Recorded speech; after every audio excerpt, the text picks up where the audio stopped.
말씀부터 보도록 하겠습니다. 46절 말씀까지.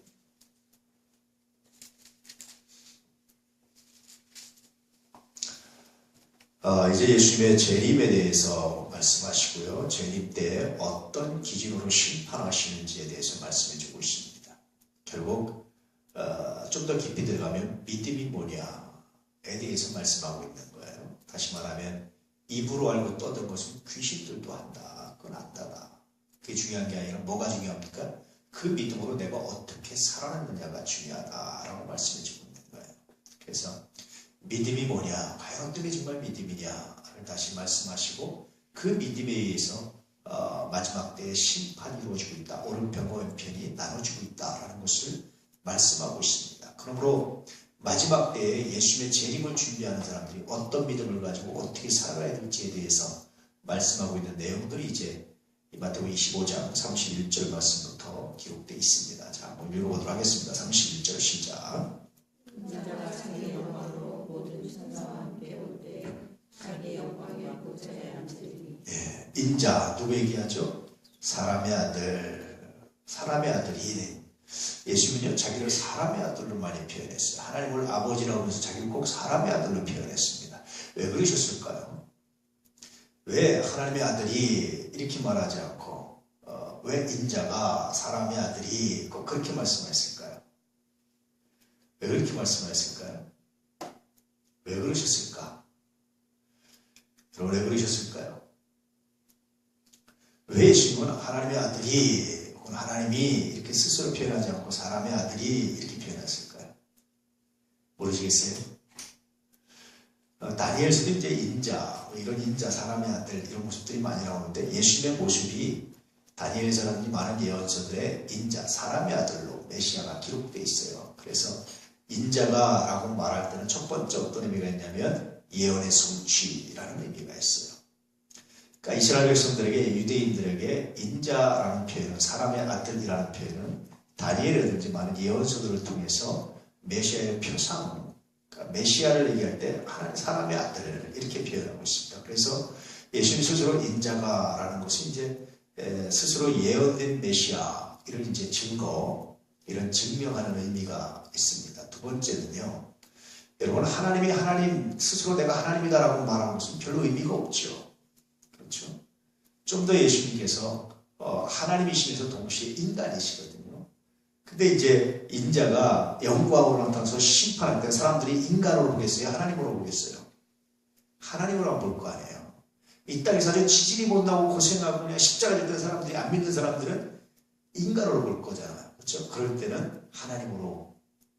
또 사람들이 다 하나님으로만 생각할 때 예수는 자신을 뭐로? 인간으로. 그래서 예수는 항상 두 가지 본성을 갖는데 완전한 하나님과 완전한 인간의 본성을 가지세요. 그래서 심판할 때는 사람들이 와 하나님이다 이렇게 얘기하는데 인자가 내가 너와 함께하든 내가 너희들과 함께 생활하든 내가 너희들에게 말씀을 가르치든 내가 너희들에게 복음을 전하든 내가 너희들의 병을 치료하든 인자다라는 말입니다. 그래서 이 땅에서 사역하시던 분이 마지막에 심판할 때도 여전히 하나님 오실 때도 여전히 그분이 누굽니까? 그분이 그분이다 라는 의미로 인자가라는 표현을 사용하셨습니다. 그래서 이렇게 인자가 사람의 아들이 자기의 영광으로, 다른 성경에는 아버지의 영광으로 이렇게 되어 있습니다. 그러니까 예수님께서 자기의 영광, 본래 성경에는요 영광이라고 말하면 누구한테만 갖다 붙일 수 있습니까? 하나님께만 갖다 붙일 수 있어요. 다른 성경에는 아버지의 영광, 마태복음에는 자기의 영광, 이것은 뭘 얘기하냐면 삼위일체를 말하는 거예요. 예수님이 하나님이시다. 성부, 성자, 성령 삼위로 존재하시지만 그분은 한 분 하나님이시다. 라는 것이 이제 말하는 의미, 그러니까 진술하는 의미가 이 안에 담겨져 있습니다. 모든 천사와 함께 올 때에 자기 영광의 보좌에 앉으리니 그렇게 모든 천사와 함께 심판하러 내려올 때 재림하실 때에 영광의 보좌에 앉아서 보좌에서 심판하신다. 마치 재판관의 자리에서 심판하는 것처럼 심판하신다라는 걸 이제 말씀하고 있습니다. 그래서 늘 말씀드리지만 예수님의 재림은 어떤 의미가 있습니까? 심판의 의미도 분명히 담겨져 있습니다.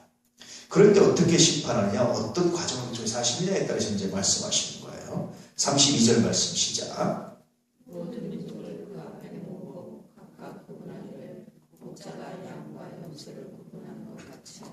모든 민족을 다 모았다. 모든 사람들을 다 모았다. 열방을 다 모았다. 다 모았어요. 모은 다음에 뭐 하십니까? 구별, 분리하십니다. 분리. 예수님께서 천국을 비유하면서 뭐라고 말씀하십니까? 마치 천국은 그물을 가지고 고기를 물고기 잡는 것 같다. 그래서 그물을 쳐서 항상 쫙 일단 끌어 모은 다음에 뭐 합니까? 그 다음에는 분리해줘. 좋은 고기와 나쁜 고기. 천국은 추수할 때 다 추수한 다음에 분류하죠. 알곡은 곶가루와 쭉정이는 내버리는 것이요. 이게 천국입니다. 그래서 교회는 마치 지금 뭐 같으면 그물과 같은 거예요. 다 누구든지 오시오, 다 오시오, 다 오시오. 다 올 겁니다. 뭐 이상한 사람도 모아두고 다 옵니다. 아마 제가 듣기로는 아마 자살하신 성환용 씨가 장로라고 그러죠. 다 오는 거예요, 다 이렇게. 그런데 다 교회에 들어왔는데 그 중에서 뭐가 갈라져내는 겁니까? 진짜와 가짜가, 진짜 그리스도인과 가짜 그리스도인이 갈라집니다. 뭐가 진짜고 뭐가 가짜냐? 여러분 그런 마음이 드시잖아요. 뒤에 이제 그것을 부연 설명해 주고 있는 겁니다. 그래서요, 여러분 하나님께서 모으시는 것, 일단 그것이 중요하죠. 모으는 것. 그 그물 빠져나와서 안 모으면 그 이유도 없죠. 그렇죠? 일단 모아진 것이 중요한데, 교회 나오는 것이 중요합니다. 그런데 그 다음 중요한 것이 뭡니까? 그것은 내가 진짜 크리스천이 되는 게 중요해요. 진짜 크리스천이 뭐냐? 이제 계속해서 말씀해 주고 있는 겁니다. 그래서 구별해서 33절 시작.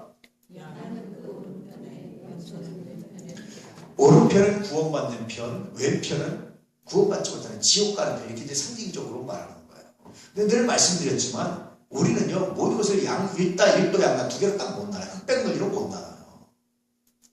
우리가 보편적으로 20대 아이들까지는 세상을 흑백으로 나눈다고 생각하죠. 좋은 놈, 나쁜 놈.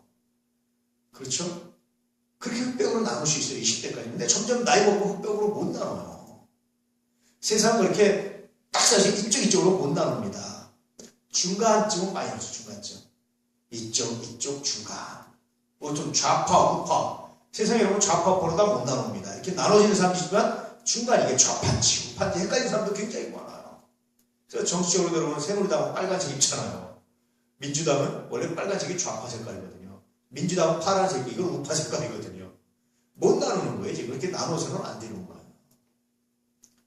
세상은 못 나가요. 그런데 하나님은 제가 늘 말씀드리죠. 외과 의사는 메스보다 더 날카롭게 쫙 나눕니다. 좌편, 우편을. 나누는데요. 아예 이쪽에 있으면, 아예 왼편에, 아예 이쪽에 있으면 상관없죠. 나중에 나누는데 가서 이렇게 딱 이렇게 잘렸다고 생각해서 얼마나 억울하겠습니까? 그런 사람들이 바깥 어두운 데 쫓겨서 뭐 합니까? 슬피 울며 일을 가는 거예요. 교회는 나왔는데 예수 믿는다고 했는데 이게 제대로 믿는 믿음이 아니어서 구원받지 못했을 때 그때 여러분 슬피 울며 일을 가는 내가 마치 그런 겁니다. 시험에 보는데 아예 그냥 점수가 못해서 떨어지면 미련도 안 남아요. 근데 1.5자로 떨어졌다. 이건 정말 억울해서 포기 못하는 겁니다. 이거는. 이게 더 억울한 거예요. 잠 못 자는 거예요. 마치 그렇습니다. 그러니 여러분 아예 교회도 안 나오는 사람들이야 별로 억울할 것도 없어요. 근데 여러분 예수 믿으면서 구원받는, 교회 나오면서 구원받는 것은요 정말 슬픈 일입니다. 그러니 이왕 교회 나오려면 철저하게 예수 믿고 구원받는 믿음, 철저한 믿음, 이 믿음을 가져야 된다라고 말씀해 주고 있는 거예요. 여러분처럼 이렇게 수요일도 빠지지 않고 나와서 예배 드릴 수 있는 이 믿음이 우리 예한 가족들 모두에게 있기를 진실로 축복합니다. 이게 얼마나 귀한 건지 몰라요. 자, 34절 말씀 시작. 그의 눈이 그 오른편에 있는 자들에게 이르시되 내가 아직게 복받을 자들이여 나와 산소로부터 너희를 위하여 너희의 나라를 성성하라. 임금이라는 것은 재판하는 분을 합니다. 지금 이제 예수님을 상징하는 거죠. 재판장을 말하는데 오른편에 있는 자들, 구원받은 자들에게 뭐라고 합니까? 내 아버지께 복받을 자들이요. 아버지께 복을 받을 자들이요. 나와서 창세로부터 세상을 창조할 때부터 너희를 위해서 예비된 나라를 상속받아라. 오른편에 있는 자들은 상속자들. 그래서 예수 믿는 사람들이 뭐랄까? 상속자들, 기업을 이을 자들, 하나님 나라의 상속자들이라고 말하는 거예요. 그러면 예수 믿는 사람들은 어떤 사람들입니까? 오른편에 있는 사람들이다. 구원받은 사람들이다라고 말하는 겁니다. 근데 누가 과연 진짜 구원받은 사람들이냐? 35절 말씀부터 나와 있습니다. 35절 시작. 내가 줄 때에 너희가 먹을 것을 주었고 목마를 때에 마시게 하였고 나그네 되었을 때에 영접하였고. 왕이 줄 때에, 예수님이 줄 때에 너희가 나에게 먹을 것을 주었다. 왕이 여러분 줄이고 왕이 힘들 때 먹을 것 주는 사람이 누가 있을까요? 그가 왕의 신분에 있을 때 모르지만 쫓겨나서 만약에 그럴 때 누가 알까요? 그렇죠? 예수님이 하나님 보좌에 딱 앉아있을 때는, 보좌 우편에 앉아있을 때는 누가 감히 예수님께 저항을 하겠습니까? 그런데 인간에 대해서 낮고 천한 자리에 가서 다닐 때는 어떻게 합니까? 무시하고 비난하고 비판하고 그러잖아요. 그에 대한 말씀이기도 합니다. 동시에 다른 말씀이기도 하고요. 자, 그렇게 줄일 때, 목마를 때, 나그네 되었을 때, 이 말은 우리 주변에 줄인 사람, 목마른 사람, 나그네 된 사람이 뭐 하는 겁니까? 고통당하는 사람이 우리의 관심이 대상입니다. 왜 너 그 사람에게 관심 받느냐? 라고 말할 때 뭐가 믿음입니까, 여러분? 여러분, 예수 안 믿어도 관심 가질 수 있어요. 예수 믿어도 관심 가는데 예수 안 믿어도 관심 가질 수 있습니다. 근데 예수 안 믿고 갖는 관심은 절대 해당이 안 돼요. 이유가 분명해. 너 왜 그에게 관심 갖느냐? 이유가 분명해야 되는 거예요. 에이미 카마이클이라는 인도 선교사가 이런 말을 했죠. 사랑 없이도 무엇을 줄 수 있습니다. 그러나 무엇을 주지 않고 사랑할 수는 없습니다. 사랑 없이도 돈도 줄 수 있고 구제도 다 할 수 있습니다. 근데 사랑한다고 하면 안 줄 수 없습니다. 내가 뭘 주지 않으면서 사랑한다고 말하는 건 말로만 입으로 말하는 건 사랑이 아닙니다. 정말 여러분 유명한 말입니다. 의미 있는 말이잖아요. 이 말씀을 하는 거예요. 우리가 예수님을 사랑한다고 사랑하지 않아도 예수를 안 믿어도 우리가 이웃 도와 가는 사람 줄 수 있습니다. 근데 정말 예수를 믿으면 주지 않고는 베길 수가 없습니다. 헌신하지 않고는 그걸 쓰지 않고는 구제하지 않고는 내가 선교하지 않고는 베길 수가 없습니다. 이 말을 하고 있는 거예요. 인도 선교사였던 에이미 카마이클이 그러면서 선교한 겁니다. 정말 위대하고 멋있는 고백 아닙니까, 여러분? 전 참 멋있는, 지금까지도 100년이 넘는 세월 동안도 100몇십 년 동안 그것이 이렇게 명으로 남아있는 것은 그 정말 멋있는 말입니다. 오늘 말씀이 그런 겁니다. 36절 시작.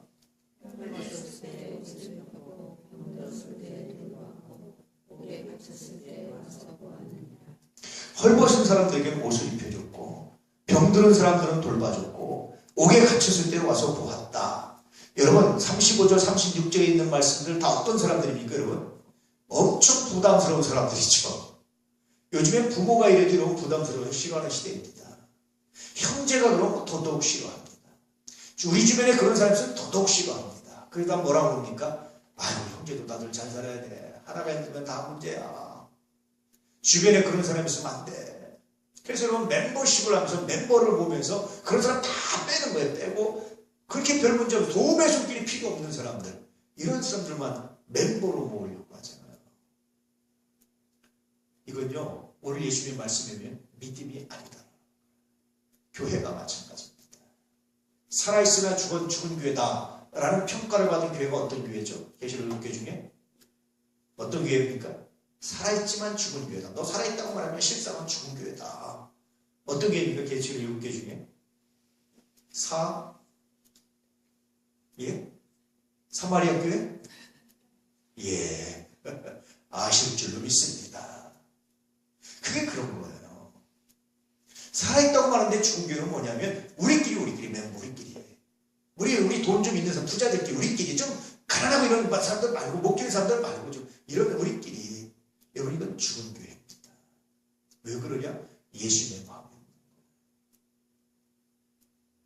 그러니 우리 주변에 무엇인가 우리의 도움을 필요로 하는 사람들이 있다는 것은 굉장한 감사합니다. 굉장한 은혜입니다. 여러분 이건 정말 복입니다. 내가 예수님 것을 증언하시는 나타내시는 저를 찾습니다. 내가 예수 믿습니다. 왜냐하면 이 사람이 내 눈에 보이고 이 사람에게 내가 예수의 마음을 갖고 볼 수 있기 때문에 그렇습니다. 너 이 사람을 왜 도와주느냐? 내가 주님을 믿습니다. 주님이 나를 위해서 십자가에 지셨듯이 내가 이를 위해서 이 사람을 위해서 내가 헌신한 것이 주님의 뜻인 것을 내가 알기 때문에 내가 순종합니다. 여러분 이게 은혜입니다. 이게 감사합니다. 이게 감사합니다. 이게 은혜입니다. 늘 말씀드리지만요. 돈 있고 성공한 사람들 옆에 가면요. 다 무시당하면 저게 뭐 나한테 뭔가 뜯어먹을 게 있으니까 왔지 라고 생각해요. 권력 있고 힘 있는 사람들 옆에 가면 순수한 마음으로 안 봐요. 저게 뭔가 나한테 먹을 만한 게 있으니까 왔지. 그런데 가난하고 헐벗은 사람한테 가면 오늘 기대는 뭘 도와줄래나 라는 걸 기대합니다. 그래서 이쪽도 저쪽도 싫은 거예요. 사람들이 다. 권력 있고 돈 있고 힘 있는 사람한테 가니까 무시당하고 가난한 사람한테 가니까 부담스럽고 그러니까 우리끼리. 여러분 이건 믿음이 아니다. 부담스러운 존재. 무시당하는 곳이 아니라 부담스러운 사람들을 함께 끼고 걸어가는 것. 그것이 바로 믿음이다라고 말합니다. 헐벗은 사람들 얼마나 부담입니까? 그렇잖아요. 목마른 사람들, 먹을 거 없어서 죽이는 사람들, 병든 사람들, 옥에 갇힌 사람들. 세상에 손가락질 받을 때문에 옥에 갇힌 거지. 그렇지만 옥에 갇힐 일이 없잖아요. 전가범들. 그런데 그들을 위해서 우리가 뭔가 그 부담을 간직하는 것. 그것이 바로 우리의 믿음이다라고 말합니다. 믿음은 그렇게 하고 겉으로 표현되는 겁니다. 반드시 표현돼만 되는 건 아니지만 표현되는 것 나타납니다. 너 왜 그렇게 했느냐? 내가 주님을 믿습니다. 이게 진짜 믿음이라는 거예요. 이게 입술만 떠드는 말만 떠드는 것이 아니라 진짜 내 삶으로 믿는 믿음, 행함이 있는 믿음이라는 겁니다. 이런 사람이 구원받습니다. 이런 사람이 오른편했습니다. 이런 사람이 진짜 믿음입니다. 나 예수님 사랑합니다 라면서 예배도 안 드리고 나 예수님 사랑 믿습니다 라고 말하면서 헌신도 하고 실수도 안 하고 이건 믿는 게 아닙니다. 솔직히 말하면. 내가 믿습니다. 이거에서 내가 복받고도 자되려고 하는 것이 아니라 주님이 나를 십자가시고 내가 구원받았다는 사실, 내가 하나님의 자녀가 되었다는 사실에 감동해서 감사해서 내가 주님께 드리기 원합니다. 이 고백이 있기를 주님으로 축복합니다. 여러분 이게 믿음입니다. 이런 사람들이 대답을 합니다. 37절의 시작.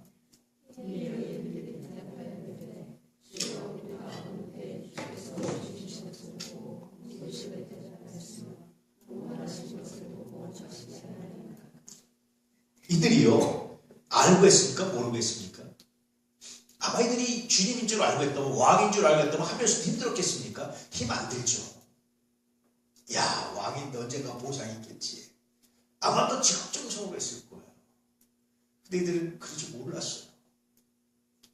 이게 정말로 이게 주님께 그렇게 한다는 사실을 몰랐어요. 단지 아마 이들이 했던 내가 자기가 하나님을 믿으니까 하나님 말씀이 가난한 자를 도우라고 했고 연약한 자를 도우라고 했고 원수를 죽이고 도우라고 했고 원수가 죽이거든 먹이고 목마르거든 마시라고 말씀하시기 때문에 그래서 하는 거예요. 그래서 자발적인 마음으로 기뻐서 한 게 아니라 하나님 말씀에 순종해서 한 거예요. 순종해서. 그래서 했는데 예수님 이렇게 말씀 우리가 언제 그랬습니까? 언제? 그렇게 묻습니다. 우리들이. 그러자 예수님께서 그렇게 말씀 답변을 하시죠. 38절 시작.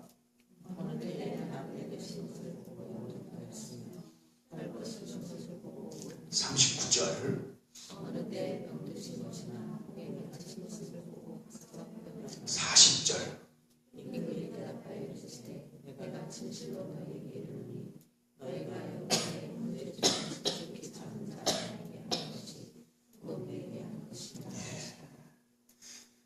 언제 그랬습니까? 우리가 예수께서 뭐라고 그러십니까? 지극히 작은 자, 그 작은 자에게 한 것이 내게 한 것이다. 작은 자는 뭐냐면요, 나한테 내가 도와줄 때 도와줄 능력이 없는 사람입니다. 내가 도와줄 능력이 없는 사람. 내가 도와줬는데 어떤 의미에서는 감사도 모르는 사람이에요.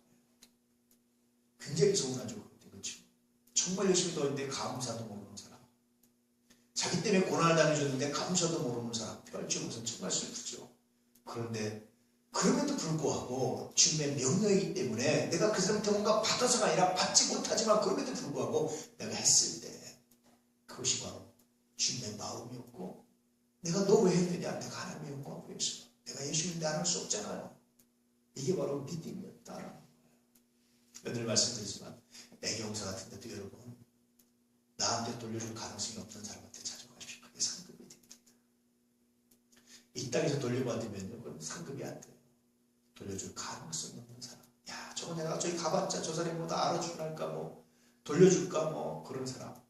거기 갈 수 있기를 축복합니다. 그게 의인들의 삶이 왜 그렇습니까? 그게 주님의 마음이죠. 그 작은 자를 통해서 뭘 보는 겁니까? 나를 사랑하시는 하나님이 동시에 그도 사랑하시고 하나님이 나를 긍휼하시듯이 동시에 그도 긍휼히 계신다는 하나님의 마음입니다. 아버지의 마음을 봤을 때만 가능합니다. 어떤 사람들은 그럽니다. 아, 나는 교회는 싫습니다. 예수님은 좋은데. 정말 여러분, 왼편에 있는 자들의 전형입니다. 예수님인 줄 알면 여러분, 안 할 사람이 세상에 누가 있습니까?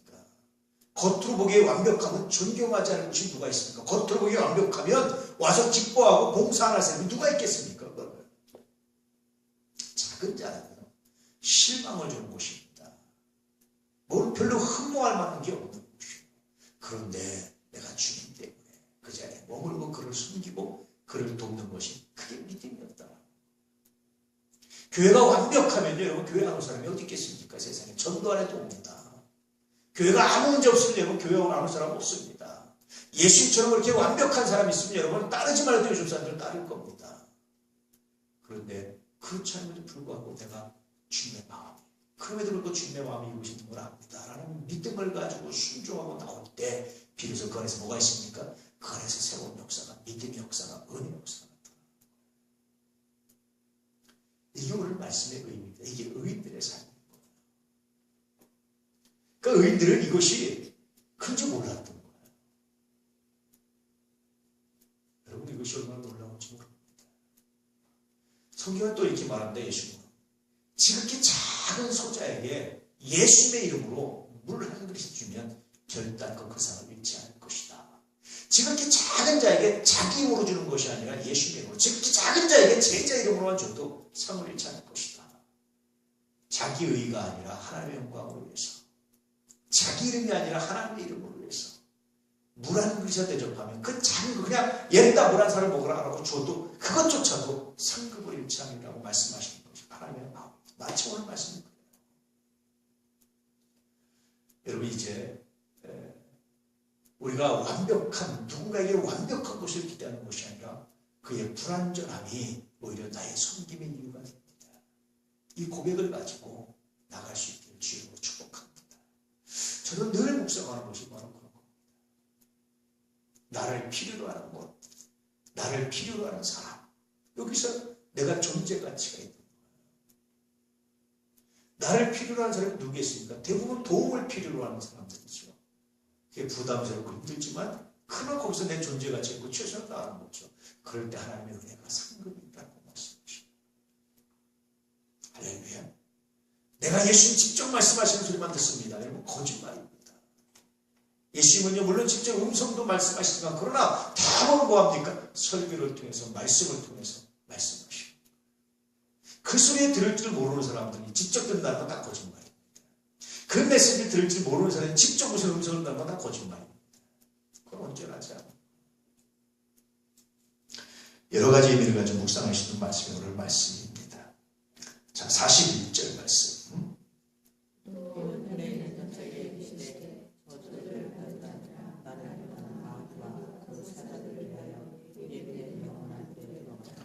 왼편에 있는 자들은 저주를 받은 자들이다. 자, 어떤 자들인지 보시겠습니까? 42절 말씀.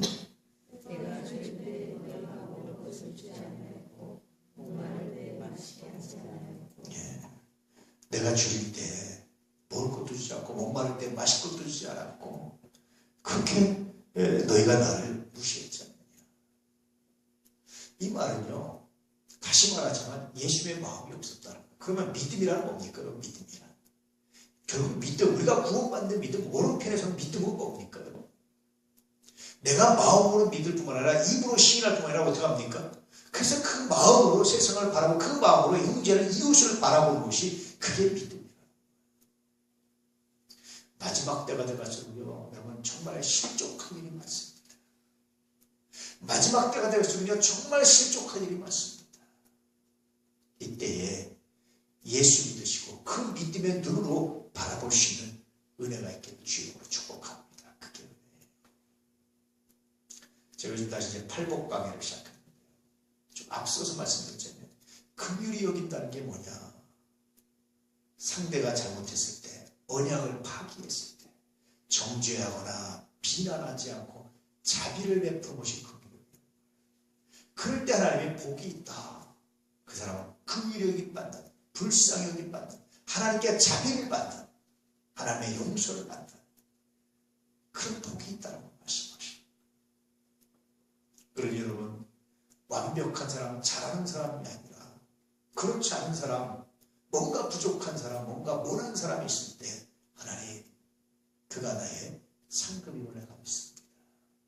이 믿음을 가지고 가시기를, 이 믿음으로 살아내시기를 축복합니다. 그것이 오른편에 선 사람들인데 왼편에 선 사람들은 그러지 않았다라는 거죠. 끼리끼리 같은 겁니다. 우리끼리. 권력있고 돈인 사람들은 무시당할까 싶고, 가난한 사람들은 부담스러울까 싶고, 우리끼리 이랬던 사람들이 왼편이에요. 교회대로 이러면 큰일 납니다. 우리끼리가 아닙니다. 누가 어떤 할렐루야 환영하고 맞이할 수 있는 우리가 될 수 있기를 축복합니다. 자, 43절을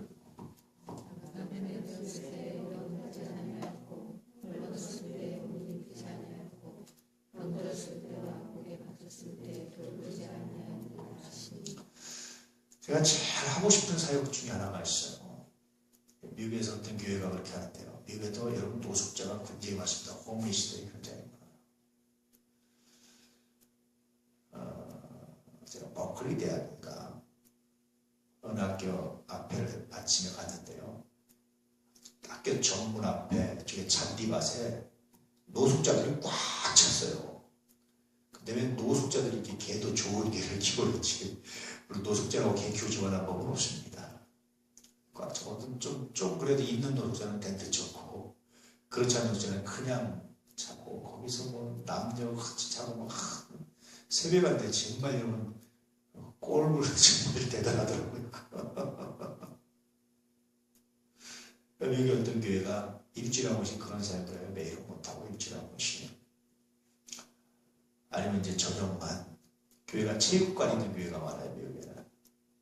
그 체육관을 개방을 하는 거예요. 하루를. 밤 8시부터 아침 8시까지만.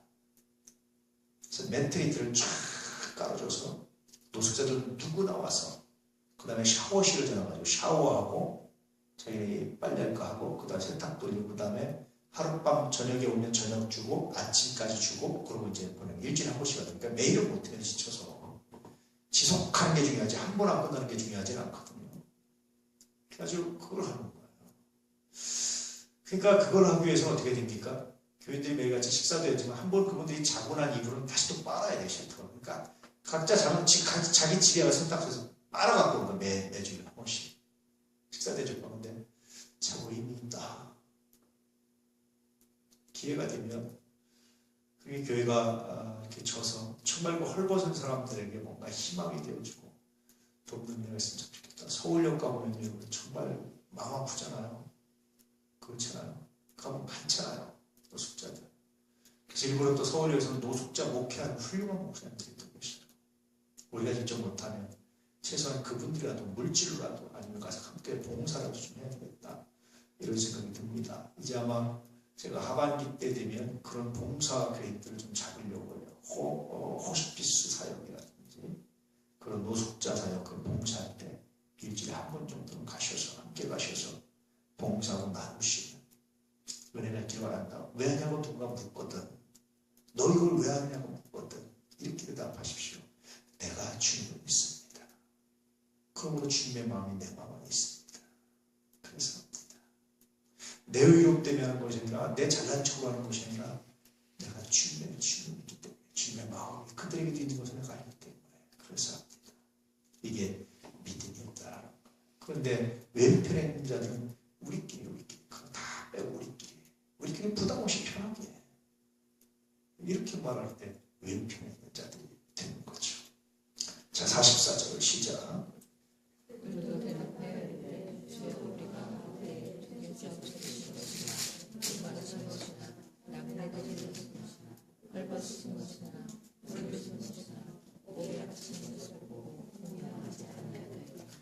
그들도 그랬어요. 우리가 언제 그랬습니까? 왕이라면 당연히 했을 텐데 우리가 언제 그랬습니까? 왕이 언제 얼굴었습니까? 도대체 우리가 못 봤습니다. 거짓말하지 마십시오. 그런 뜻입니다. 그럴 때 예수님이 이렇게 대답하셨죠. 45절 시작. 예, 누이 대답하여 주시되 내가 진실로 너희에게 이르노니 이 지극히 작은 자 하나님의 하지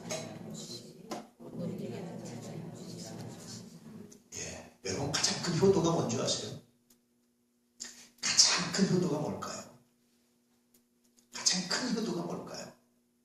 뭐 같습니까, 여러분? 가장 큰 효도가 뭘 것 같아요? 생각 안 해보셨어요? 뭘 것 같아요? 저는 말씀 묵상하다 보니까 느껴지는 게 있는데 뭘 것 같아요? 하나님을 가장 잘 섬기는 게 뭘 것 같아요? 재산을 바치는 걸까요? 목숨을 바치는 걸까요? 뭐를 바치는 걸까요? 뭐 어떻게 하는 걸까요? 여러분, 하나님을 가장 기쁘게 하는 것은요, 하나님의 자녀들이 서로 사랑하는 겁니다. 근데 그 자녀들 중에 누구를 더 못나고 부족하고 실패하고 넘어지고 찌질하고 이런 자녀를 아버지가 얼마나 마음이 아플까 해서 그 아버지의 마음을 가지고 돌보는 것이 가장 큰 하나님의 영광을 드러내고 하나님께 가장 큰 하나님을 아버지로 갖는 효도입니다. 제가 보기에 인간의 부모에게도 가장 큰 효도가 뭐냐? 형제 중에 좀 못나고 찌질한 형제를 돌보고 기도해주고 축복해주고 함께 해주는 것이 가장 큰 효도 같아요. 그것이 가장 귀한 것 같습니다. 오늘 아버지의 마음이 이런 임금의 마음이 그래요. 임금이 보기에는 다 뭡니까? 백성이잖아요. 똑같은. 잘난 놈이나 못난 놈이나 부자나 가난한 자나 선한 임금의 마음에서는 다 백성이죠. 선한 임금에게는. 악한 임금들은 그렇겠지만 예수는 선한 임금이시잖아요. 선한 임금의 눈에는 누가 더 마음이 아프겠어요. 그게. 지가 잘나서 똑똑해서 잘 먹고 잘 사는 애보다 뭐겠습니까? 그렇게 못나고 마음 아프고 맨날 찌질하고 맨날 실패하고 맨날 그렇게 있는 아무 영향이 없는 그 백성이 얼마나 마음이 아프겠어요. 그래서 옛날에요 성군들은요 부자들이 아니라 가난한 사람이 없으면 부자들이 많으면 좋은 나라가 아니라 가난한 사람들이 없으면 좋은 나라인 거예요. 지금도 그래요.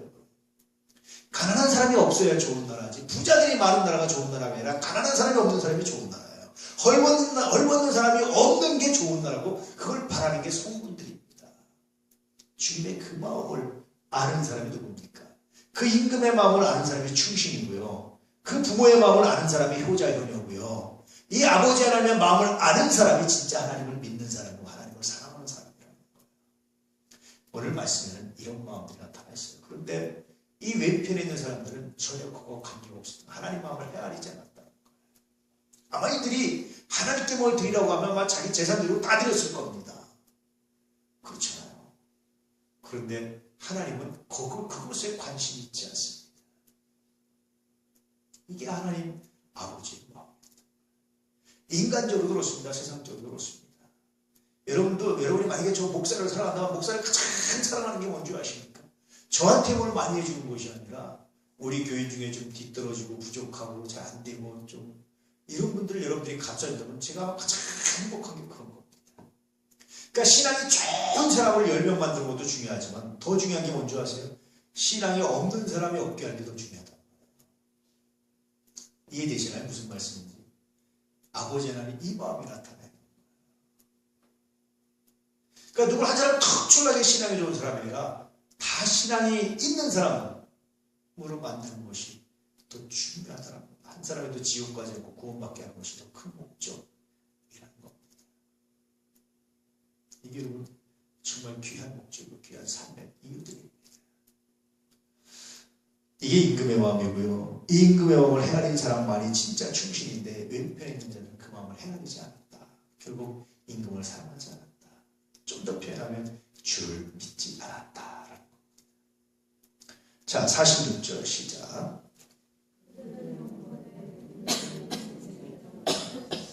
시편은 어떤 말씀입니까? 악인들은 죄인들의 회중에 들지 못하리로다. 결코 의인들의 회중에 악인들은 의인들의 회중에 들지 못한다. 결코 들지 못한다. 하나님이 악인과 의인을 마지막 심판에서 완전히 분리하시지 함께 놓지를 않습니다. 지금 우리는 섞여 있어요 다. 그런데 말씀께서 마지막 인자가 구름을 타고 하나님의 천사들과 영광으로 와서 영광의 보좌에 앉으셨을 때는요 완벽하게 나눠서 섞이지 못하게 하시니 섞어놓지 않으신다. 이게 슬픔입니다. 섞여 있을 때는 몰라요. 이게 섞여 있을 때는 평안 납니다. 근데 분리되기 시작하면 그때부터 평안합니다. 오늘 은혜 안에서 오늘 말씀의 의미들을 깊이 사랑할 수 있기를 축복합니다. 마지막 때에 예수님께서 바라보시는 믿음이 뭐냐? 너희가 마지막 때에 믿는 자를 보겠느냐라고 말씀하실 때 그 믿음이 뭐냐에 대해서 말씀하고 입으로만 떠드는 건 아닙니다. 말로만 떠들고 능력하고 귀신 내쫓는 건 아닙니다. 어떤 겁니까? 주님의 마음으로 바라보고 주님의 마음으로 용서하고 주님의 마음으로 헌신하고 주님의 마음으로 축복하고 주님의 마음으로 나눌 수 있는 것이 마지막 때의 믿음이다. 그렇게 말씀해 주고 있습니다. 북한이요. 우리가 뭘 도와주고 퍼줘도 위협이나 뭐 와서 공격이나 그러잖아요. 세상 정치인들은 세상 사람들은 그것 때문에 좀 끊어야 된다 말할 수 있습니다. 그럼 뭐 충분히 그렇게 할 수 있어요. 근데요. 예수 믿는 우리들은요. 그럼에도 불구하고 섬기고 돕는 은혜가 있어야 될 줄로 믿습니다. 어떤 사람은 그럽니다. 아직도 한국도 이렇게 뭐 100% 다 못 사는데 무슨 해외 선교를 하냐고 그럽니다. 여러분 우리들은요. 그래도 그 누군가나 예수 믿는다면 우리 민족끼리가 우리끼리만 아니라 그들이 믿는다면 그들을 위해서도 우리는 헌신할 수 있는 것이 그리스도입니다. 왜 그렇습니까? 아버지의 마음이 우리에게만 아니라 그들에게도 아버지의 마음이 나만에게만 아니라 북한에게도 있기 때문에 그렇습니다. 세상 사람들은 김정일 김일성 다 죽일 놈들 이렇게 말합니다. 그런데 예수 믿는 사람들은요. 하나님 그를 불쌍히 여시고 구원하시고 회개시켜 주십시오. 기도하는 사람들이 우리 예수 믿는 사람들 왜 그럽니까? 아버지는 그도 회개하고 구원받기 원하시기 때문에 그게 아버지의 마음입니다.